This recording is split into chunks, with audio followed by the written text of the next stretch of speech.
kotak saran yang ada di luar.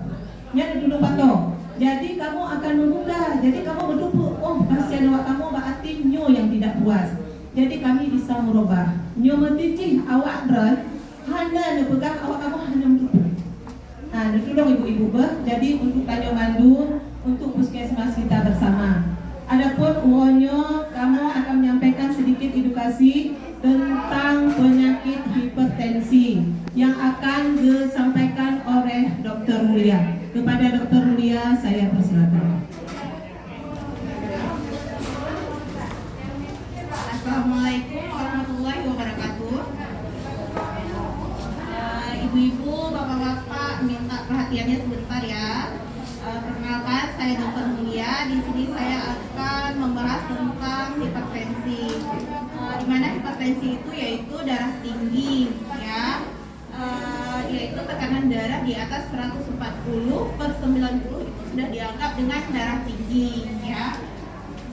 Kemudian adapun dengan faktor resikonya, biasanya itu bisa dari faktor keturunan, usia, terus pola hidup kita, dan juga kurangnya olahraga, gitu ya.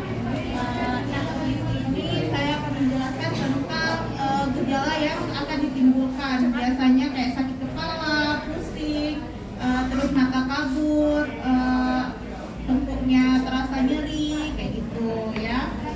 Nah, untuk selanjutnya, di mana hipertensi ini dia memiliki komplikasi, biasanya seperti sakit jantung, kayak gitu, terus gagal ginjal, kayak gitu ya.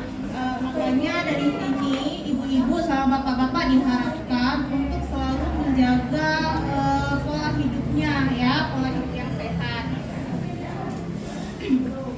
Nah, di sini bagi bapak-bapak atau ibu-ibu yang sudah pernah terkena darah tinggi, itu